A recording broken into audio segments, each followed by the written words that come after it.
اس وقت جو ہم لوگوں کی نشست ہے یہ کوئی جلسہ نہیں ہے، بلکہ یہ آپس کی مشاورت کے لیے اور اصلاح معاشرہ کے کاموں کو سمجھنے کے لیے اورنگ آباد کے مختلف تعلقے کے حضرات کو مدعو کیا گیا ہے تاکہ اصلاح معاشرہ کے کام کی اہمیت کو ہم لوگ سمجھیں گے اور اپنے اپنے علاقوں میں آل انڈیا مسلم پرسنل لا بورڈ کی ہدایت کے مطابق اصلاح معاشرہ کے کاموں کو مضبوط کریں، مستحکم کریں۔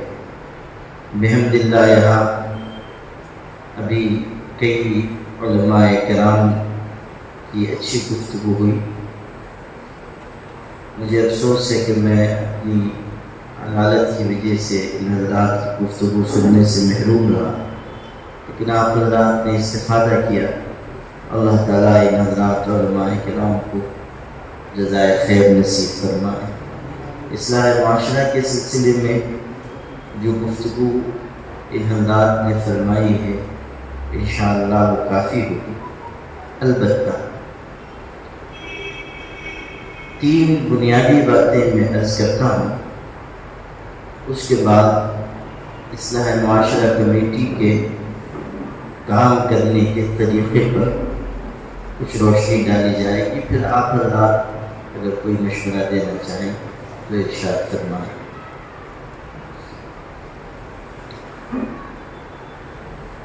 بنیادی طریقے پر یہ سمجھنا اور اپنی پوری ملت کو سمجھانا ضروری ہے کہ جس معاشرے میں سب کچھ چلتا ہے وہ معاشرہ کبھی نہیں چلتا۔ جس معاشرے اور سماج میں خرابیاں اور برائیاں آ جائیں گی اور جس معاشرے میں بے حیائی اور غلط کاری کے جراثیم پیدا ہو جائیں گے وہ سماج اور معاشرہ آہستہ آہستہ زوال کا شکار ہو جائے گا۔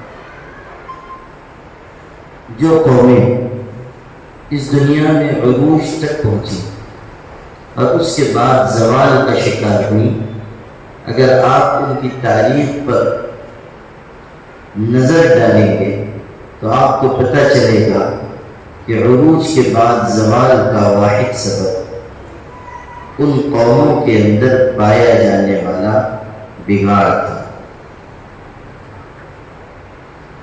قرآن مجید قوموں کے عروج و زوال کا جو فلسفہ بیان کرتا ہے وہ بھی یہی ہے۔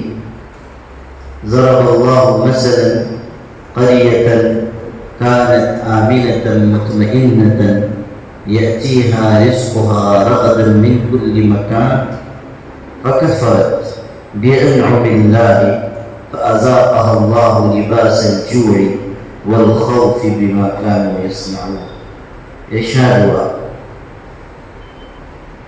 کہ اللہ تعالیٰ ایک بستی کی مثال بیان کرتا جو بہت ہی خوشحال، پرامن، پرسکون، مطمئن آبادی تھی اور روزی کی بھی بڑی فراوانی تھی، لیکن اس قوم نے، اس بستی کے لوگوں نے اپنے لیے شکر کے بجائے ناشکری کا راستہ اختیار کیا۔ نتیجہ یہ ہوا کہ اللہ نے عزت کے بعد ذلت اور خوشحالی کے بعد بدحالی، امن کے بعد خوف ان پر مسلط کر دیا ان گناہوں کے نتیجے میں جن کو وہ انجام دے رہے تھے۔ یہ زوال کے بارے میں قرآن مجید بیان کرتا ہے۔ عروج کے بارے میں کیا کہتا ہے؟ وَلَوْ أَنَّ أَهْلَ الْقُرَىٰ آمَنُوا وَاتَّقَوْا لَفَتَحْنَا عَلَيْهِمْ بَرَكَاتٍ مِّنَ السَّمَاءِ وَالْأَرْضِ۔ اگر بستیوں میں رہنے والے ایمان اور تقوی کے راستے پر چلتے تو ہم آسمانوں اور زمین کی برکتوں کے دروازے ان پر کھول دیتے۔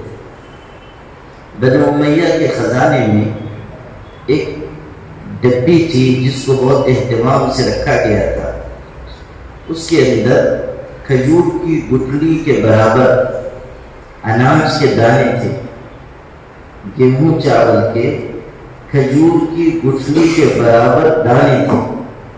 اس ڈبی پر لکھا ہوا تھا کہ ہاکذا تکون فی عہد البرکہ، کہ جو برکت کا، خوشحالی کا دور تھا، اس زمانے میں اناج اس طرح کے ہوا کرتے تھے. قرآن بتا رہا ہے کہ کب قوموں کو عروج ہوگا اور کب قوموں کو زوال ہوگا. سیدنا عمر ابن عبدالعزیز، جن کو 5واں خلیفہ راشد کہا گیا اور جن کے زہد و اتقاء کا یہ عالم تھا، کہ جب ان کا انتقال ہوا تو اس زمانے کے عیسائیوں نے بھی ان کی وفات پر ماتم کیا، آنسو بہائے. ایک عیسائی بادشاہ کے ہاں مسلمانوں کا وفد گیا ہوا تھا اور خبر پہنچی حضرت خلیفۃ المسلمین کے وصال کی، تو عیسائی بادشاہ بھی رو پڑا. تو مسلمانوں نے یہ کہا یہ تو ہمارے بادشاہ تھے، آپ تو عیسائی ہیں، ہمارے ہم مذہب بھی نہیں، آپ کیوں رو رہے ہیں؟ تو اس عیسائی بادشاہ نے کہا کہ میرا یہ اعتقاد ہے کہ اگر حضرت عیسیٰ کے بعد کوئی شخص مردوں کو زندہ کر سکتا تھا تو وہ عمر ابن عبدالعزیز تھے. یہ ان کے انصاف کا، عدل کا، زہد کا عالم تھا.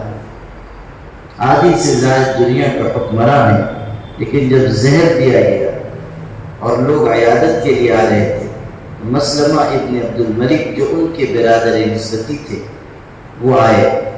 انہوں نے دیکھا کہ کرتا میلا ہے تو اپنی بہن فاطمہ سے، جو حضرت کی اہلیہ تھی، کہنے لگے کہ بہن حضرت کا کرتا تبدیل کر دو، میلا ہے، لوگ بیمار کرسی کے لیے آ رہے ہیں.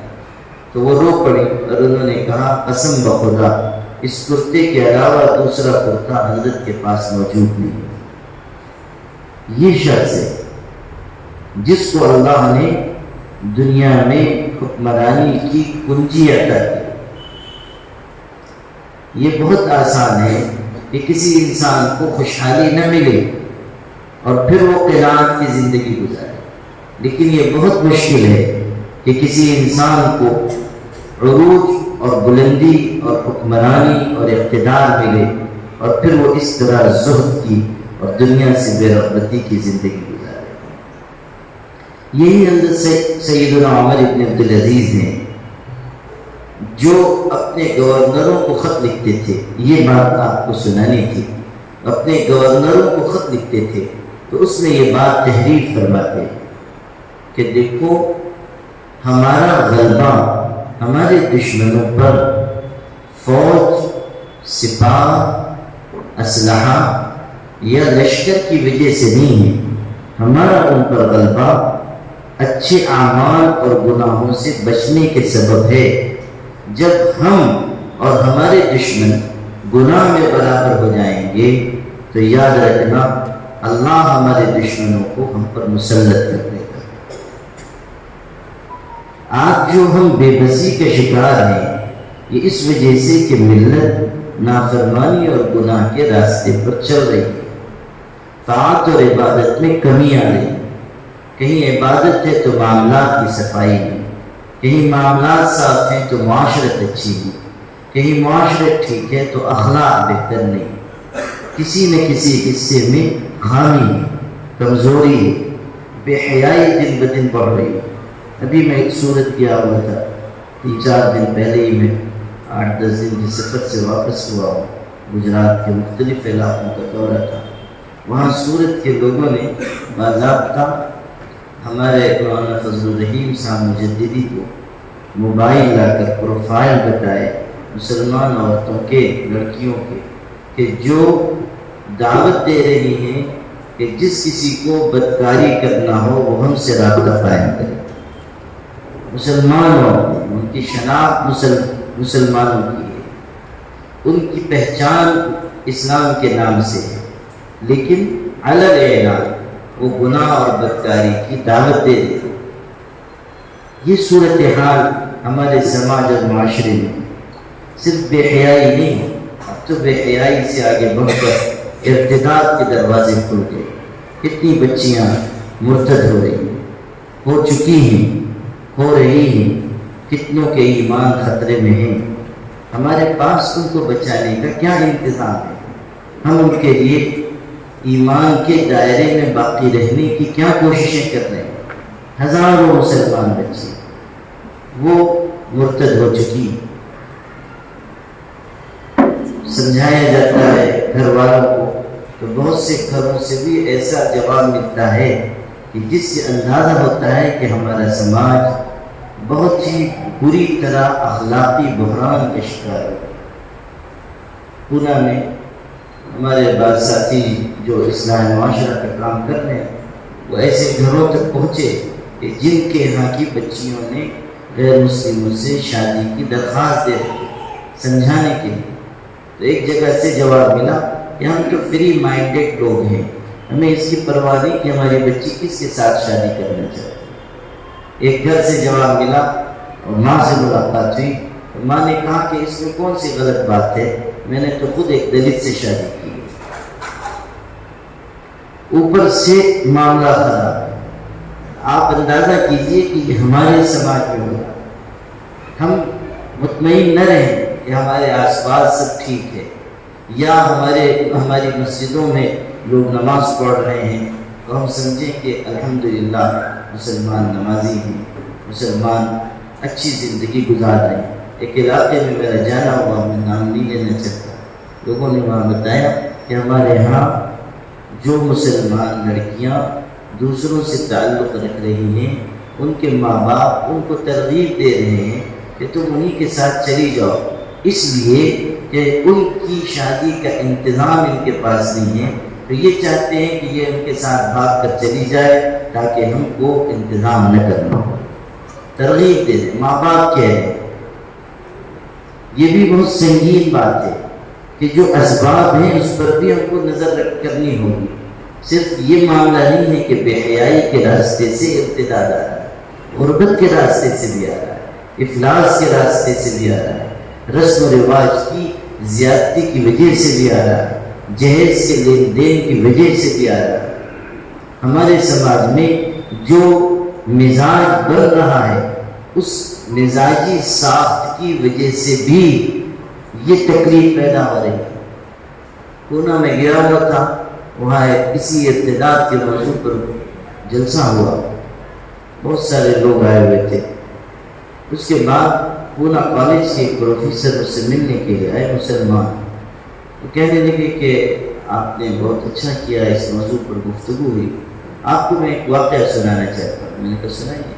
انہوں نے کہا کہ ہمارے یہاں ایک بچی پڑھتی تھی، میری شاگرد ہے، اور بہت پڑھنے میں بہت اچھی، بہت ہوشیار اور بہت صاف ستھری کردار کی، بہت اچھی سمجھدار بچی، اور تعلیمی ریکارڈ اس کا بڑا اچھا۔ لیکن جب وہ یہاں سے پڑھ کر گئی تو چند مہینوں کے بعد مجھ کو خبر ملی کہ اس نے کسی غیر مسلم سے شادی کر لی۔ مجھ کو بہت تکلیف ہوئی کہ وہ تو بہت ہی صاف ستھری بچی تھی، اچھے ذہن کی تھی، پڑھائی میں بہت آگے تھی۔ تو میں نے اس کو ٹیلی فون کیا اور میں نے کہا کہ تم نے یہ جو حرکت کی ہے اس کی وجہ سے اپنے سماج کی اور اپنے خاندان کی تو ناک کٹوائی دی، تم نے ہم لوگوں کی محنت پہ بھی پانی پھیر دیا۔ تو اس لڑکی نے جو بات کہی وہ سننے کی، اس نے پروفیسر سے یہ کہا کہ پروفیسر صاحب آپ جانتے ہیں کہ میں پڑھنے میں آگے تھی، میرا کردار اچھا تھا، آپ خود گواہی دے رہے ہیں کہ میں نے صاف ستھری زندگی گزاری ہے، لیکن چونکہ میری شکل و صورت واجبی ہے، بہت خوبصورتی نہیں ہے اور یہ میرے اختیار کی چیز نہیں ہے، تو مجھ کو دیکھنے کے لیے 17 یا 22 گھرانے، یہ میں بھول رہا ہوں 17 کہا یا 22 کہا، تو 17 یا 22 گھرانوں سے لوگ دیکھنے کے لیے آئے، چائے پی، ناشتہ کیا، کھایا پیا اور چلے گئے، اور مجھ کو مسترد کر دیا، ریجیکٹ کر دیا، صرف اس لیے کہ شکل و صورت واجبی ہے۔ اب جو اس نے جملہ کہا وہ آپ کو سنانا چاہتا ہوں۔ اس نے یہ کہا کہ پروفیسر صاحب آپ خود بتائیے کہ جب میرا سماج مجھ کو قبول نہیں کرنا چاہتا تو میں دوسرے سماج میں پناہ نہیں لوں گی تو اور کیا کروں گا؟ جب میرا سماج مجھ کو قبول نہیں کرنا چاہتا ہے تو مجھ کو پھر دوسرے سماج میں پناہ لینی پڑے گی، اور وہی اس نے کیا۔ ہمارے سماج میں کہاں کہاں کمیاں رہ رہی ہیں، کہاں کمزوریاں ہو رہی ہیں، ہمیں سمجھنا ہوگا، ہمیں اپنے جوانوں کی ذہن سازی کرنی ہوگی، سیرت و کردار کی بنیاد پر نکاح کا مزاج بنانا ہوگا۔ یہ کسی طرح مناسب نہیں ہے کہ صرف شکل و صورت کو معیار بنا کر شادیاں ہوں اور وہ بچیاں گھر میں بیٹھی رہ جائیں جو شکل و صورت کے اعتبار سے زیادہ بہتر نہیں۔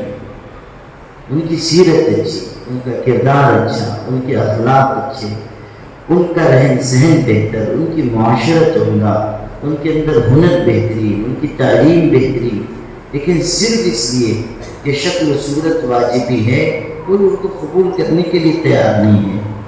جب یہ صورتحال ہمارے سماج میں ہوگی تو پھر بہت سی غلط کاریوں کے دروازے کھلیں، رسم و رواج کی وجہ سے بہت سے گناہوں کے دروازے کھلیں۔ بربنی میں گیا ہوا تھا، وہاں 2 مسلمان بچیاں ایک لاج میں 2 غیر مسلموں کے ساتھ بدکاری کرتی ہوئی پکڑی گئی، غیر شادی شدہ لڑکی۔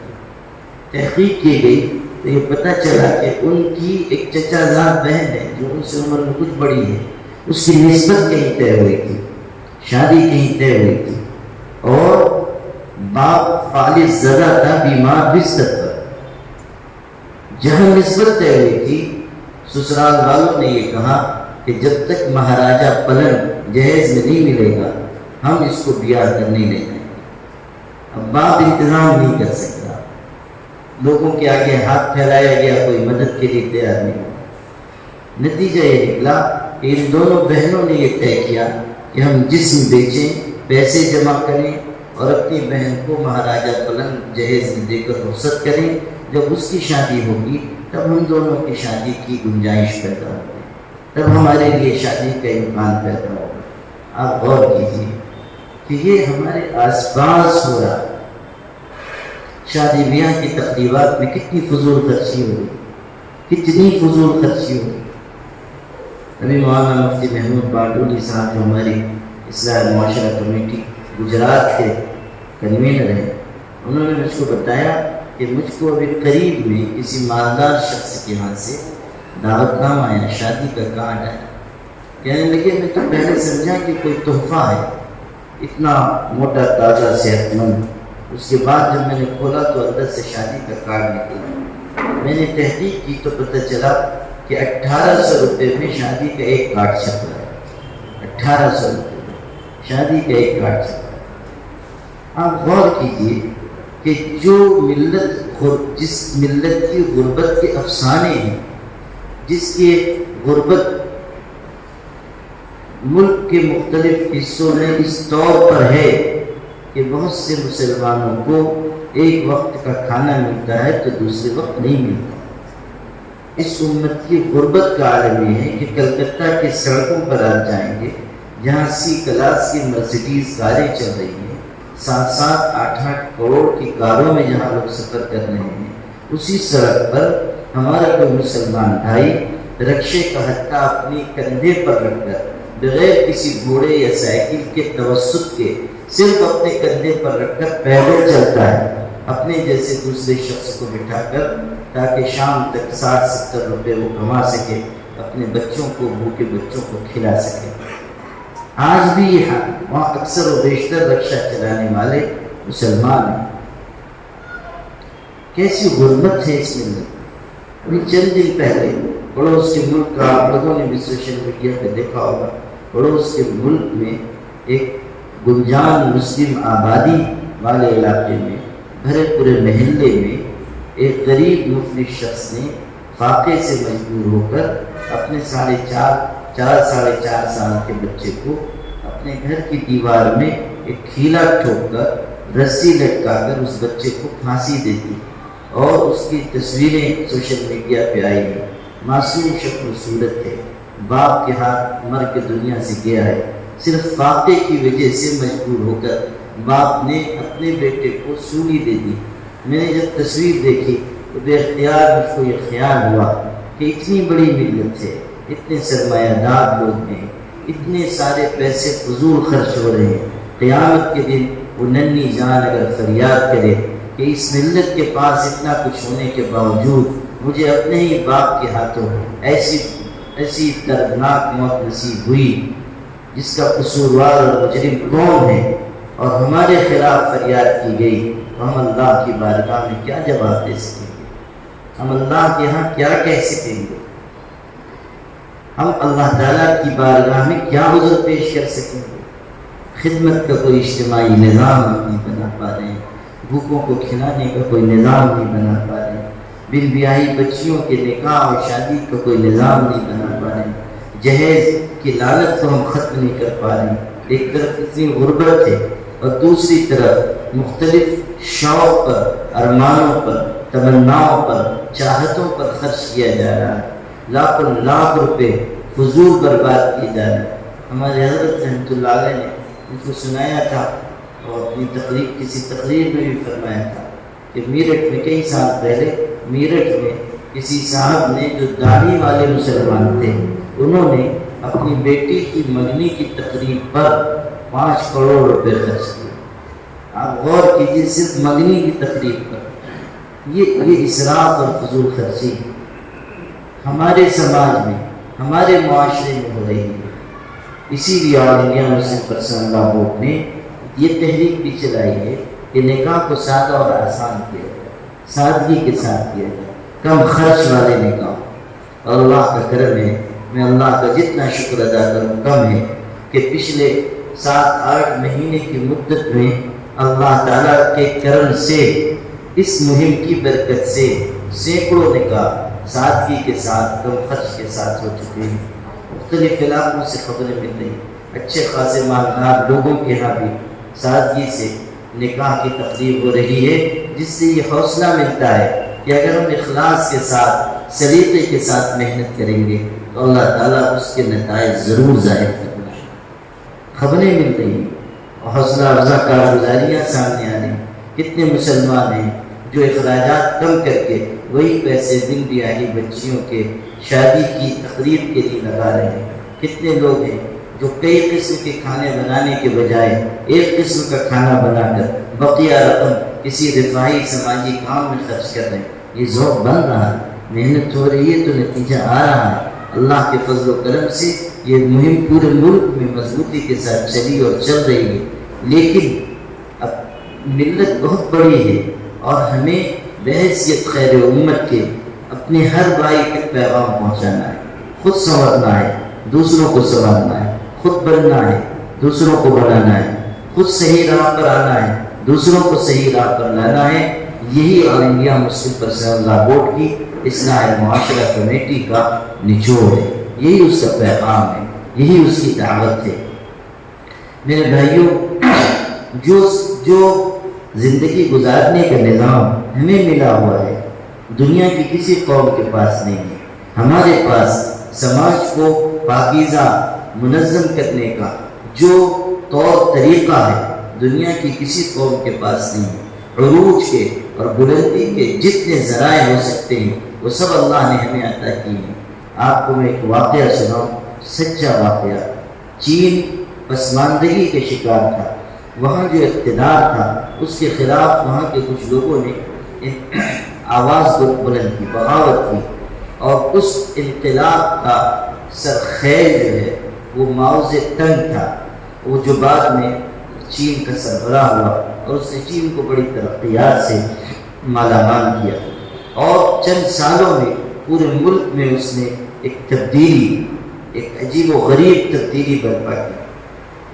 پڑوس کے ملک کا صوبہ سندھ کا چیف منسٹر، اعلیٰ آفیسران اور اپنے یہاں کے بہت سارے سرکاری کارندوں کو لے کر چین کے دورے کے لیے گیا تھا، تاکہ دیکھا جائے کہ ترقی کیسے ہوئی، کیوں کر ہوئی، اتنی تیزی سے ایک ملک کو کیسے آگے بڑھایا گیا۔ گئے، ترقیات دیکھی، پھر ماؤ زیدونگ سے ملاقات کی۔ اب سنیے گا جو آپ کو سنانا تھا۔ ان لوگوں نے، یہ مسلمان ہیں وہ غیر مسلم ہیں، ان لوگوں نے اس شخص سے کہا کہ آپ نے اتنے بڑے ملک کو چند سالوں میں حیرت انگیز ترقی کی شاہراہ پر لا کر کھڑا کر دیا۔ آپ نے کون سے اصول اختیار کیے، آپ نے کون سے طریقے اختیار کیے، آپ نے کون سے ضابطے اپنائے، وہ ہمیں بتائیے تاکہ ہم بھی اسی طرز کو اپنا کر اپنے ملک کو ترقی دے سکے۔ تو اس شخص نے بہت ہی مختصر مگر دل میں چپ جانے والا جواب دیا تھا۔ اس نے سندھ سے آئے ہوئے مسلمانوں کے اس اعلیٰ سرکاری وفد سے جس میں چیف منسٹر صوبہ سندھ بھی شامل تھا یہ کہا کہ اگر آپ لوگ مجھ سے ترقی اور عروج کا راز معلوم کرنا چاہتے ہیں تو ایک جملے میں سن لیجئے کہ قرآن آپ لوگوں پر اترا تھا، عمل ہم نے کیا ہے۔ قرآن آپ لوگوں پر اترا تھا، عمل ہم نے کر کے دکھایا۔ ہمارے پاس کسی چیز کی کوئی کمی نہیں، ہمارے پاس ایسا نظام ہے جو دنیا کی کسی قوم کے پاس نہیں ہے، لیکن ہم اس نظام سے فائدہ نہیں اٹھا پا رہے ہیں، ہم اپنی ملت کو آگے نہیں بڑھا پا رہے ہیں، ہم خرابیوں کے شکار ہو گئے، ہم اجتماعی طریقے پر اپنی زندگی کا ثبوت نہیں دے پا رہے ہیں، ہمارے ضمیر میں تازگی نہیں آ رہی، ہمارے حوصلوں کے اندر پختگی نہیں آ رہی، ہماری محنت میں تنظیم اور ترتیب اور تسلسل نہیں پیدا ہو پا رہا ہے۔ تھوڑی محنت کرنے سے عروج نہیں پا سکتے، تھوڑی محنت کرنے سے تبدیلی نہیں لا سکتے، مسلسل محنت کرنی ہوگی، بے محنت پہ ہم کوئی جوہر نہیں کھلتا۔ جب تک ہم بے پناہ محنت نہیں کریں گے تب تک ترقیات کے دروازے ہم پر نہیں کھلیں گے۔ آل انڈیا مسلم پرسنل لا بورڈ تمام مسلمانان ہند کا مشترکہ اور متحدہ پلیٹ فارم ہے، وہ اصلاح ملت کے لیے پورے ملک میں کوشش کر رہا ہے اور اس بات کی کاوش کی جا رہی ہے کہ ہر علاقے میں ایک ایسی جماعت کھڑی ہو جائے جو اصلاح معاشرہ کے کاموں کو تسلسل کے ساتھ، پابندی کے ساتھ، اہتمام کے ساتھ انجام دے۔ الحمدللہ اورنگ آباد میں بھی اس کے لیے کمیٹی تشکیل دی گئی، لیکن تعلقے کی کمیٹیاں ابھی نہیں بن سکی۔ آپ تعلقے کے لوگوں کو اسی لیے یہاں بلایا گیا تاکہ اصلاح معاشرہ کا پیغام بھی آپ کو سنایا جائے اور یہ بتایا جائے کہ اپنے اپنے علاقے میں آپ مسلم پرسنل لا بورڈ کی ہدایت کے مطابق اس اہم کام کو جلد از جلد شروع کر دیجیے۔ کمیٹی میں آپ علماء کو بھی رکھیے، غیر علماء بھی ایسے جو سمجھدار ہوں، ذی شعور ہوں، ان کو بھی آپ لے سکتے ہیں، اور یہ کوشش کریں کہ بڑے بڑے جلسوں کے بجائے چھوٹی چھوٹی میٹنگیں ہوں، نکڑوں پر لوگوں کو جمع کر دیا جائے، جو لوگ مسجد میں نہیں آتے ہیں ان تک ہم خود پہنچ کر اصلاح کا پیغام پہنچائیں۔ بہت بڑا طبقہ ہے جو مسجد سے کٹا ہوا ہے، نہ وہ خانقاہ میں آتا ہے، نہ مدرسے میں جاتا ہے، نہ دعوت و تبلیغ کی محنت سے اس کا کوئی رابطہ ہے، نہ کوئی اور تنظیم میں وہ شریک ہے۔ بہت بڑا طبقہ ایسا ہے جس تک ہم بات نہیں پہنچا پا رہے۔ یہ انتظار مت کیجیے کہ لوگ آپ تک آئیں گے، کوشش کیجیے کہ آپ لوگوں تک پہنچے۔ وہ زمانہ دوسرا تھا جب پیاسے کنویں کے پاس آتے تھے۔ یہ انتظار مت کیجیے کہ ہم کنویں بن کر رہیں گے، پیاسے ہمارے پاس آئیں گے، بلکہ اس بادل کی طرح بن جائیے جو خود پیاسوں پر برستا ہے اور ان کی پیاس بجھاتا ہے۔ اپنے آپ کو اس بادل کی شکل دیجیے کہ جو پیاسوں پر برس کر ان کی ضرورت کی تکمیل کرتا ہے۔ ہم خود پہنچیں، لوگوں تک اپنی بات پہنچائیں۔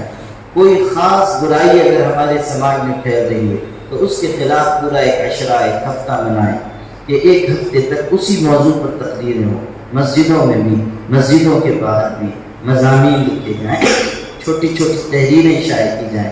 اس سے فرق پڑتا ہے۔ سوشل میڈیا ہے، اس کی طاقت بڑھی ہوئی ہے، سوشل میڈیا کو اصلاح کے کاموں کے لیے استعمال کیا جائے۔ شادی سے پہلے تربیت کا انتظام کیا جائے نوجوان جوڑوں کے لیے کہ کس طرح ازدواجی زندگی گزاری جائے۔ بہت سے گھرانے صرف اصول و ضوابط اور حقوق معلوم نہ ہونے کی وجہ سے ٹوٹ جا رہے ہیں، شادیاں بکھر جا رہی ہیں، ازدواجی زندگی صحیح نہیں گزر رہی ہے۔ جہاں نکاح ہونے والے ہیں پہلے سے پہنچ کر اگر ہم اسلامی نظام نکاح ان کو بتا دیں کہ بھئی یہ کرنا ہے اور یہ نہیں کرنا ہے، یہ رسم و رواج ہے اور یہ نکاح کا حصہ ہے، تو اس سے بھی بہت فرق پڑتا ہے۔ گجرات کے مختلف علاقوں میں ہر علاقے میں ایسی کمیٹیاں بنی ہوئی ہیں کہ جو باضابطہ اس گھر میں پہنچتی ہیں جہاں نکاح ہونے والا ہے، اور عورتوں کو پس پردہ بٹھا کر اور مردوں کو سامنے بٹھا کر پورا اسلامی نظام نکاح از اول تا آخر ان کے سامنے بیان کیا جاتا ہے۔ اس سے بڑی اچھی تبدیلی وہاں دیکھنے کو مل رہی ہے بحمداللہ۔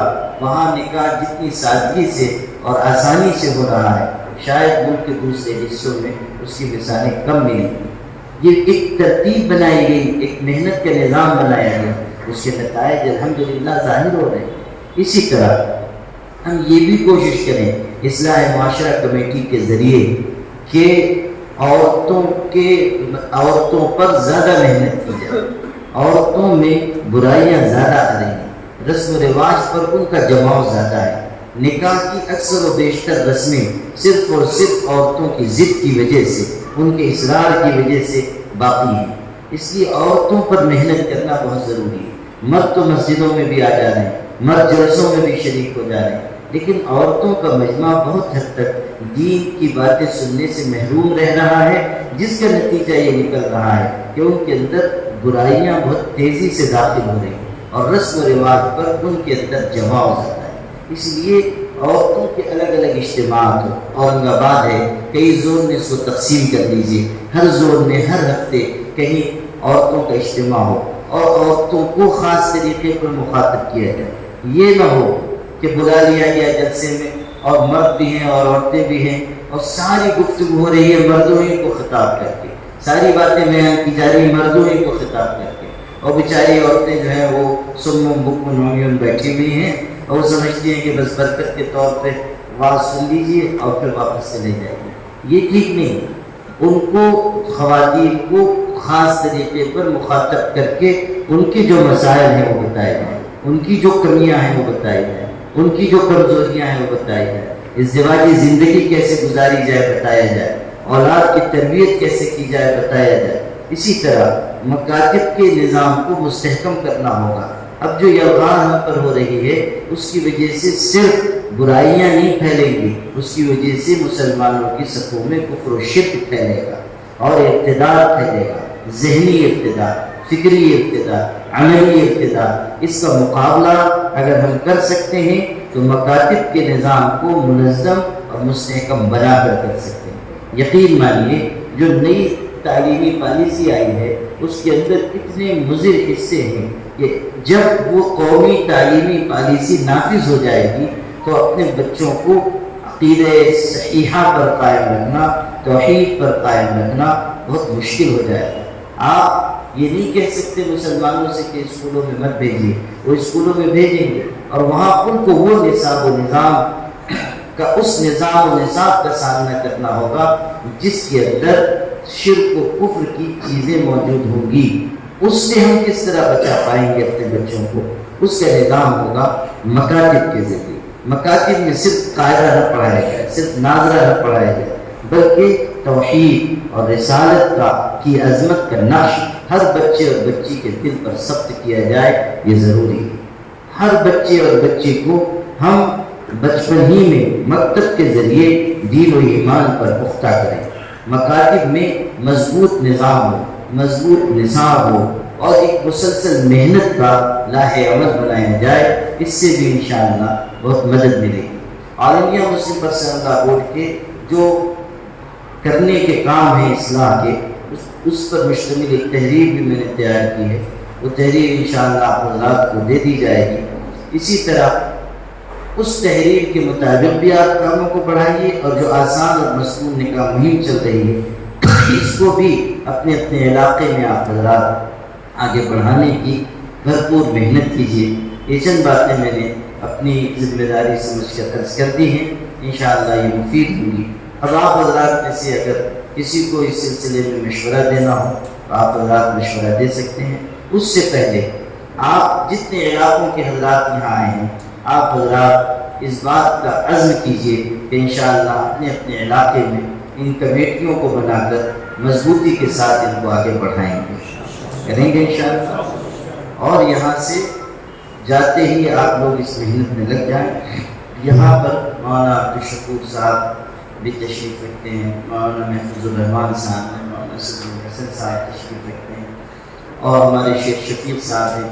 یہ حضرات اصلاح معاشرہ کمیٹی کے ذمہ دار ہیں، ان سے رابطہ کر کے آپ کاموں کو آگے بڑھائیے۔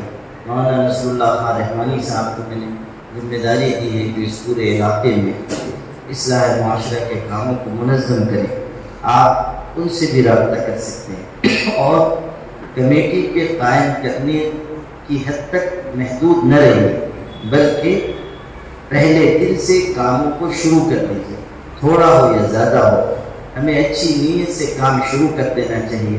اللہ کی مدد عمل کے ساتھ ہے، اچھی نیت اور ارادے کے ساتھ ہے۔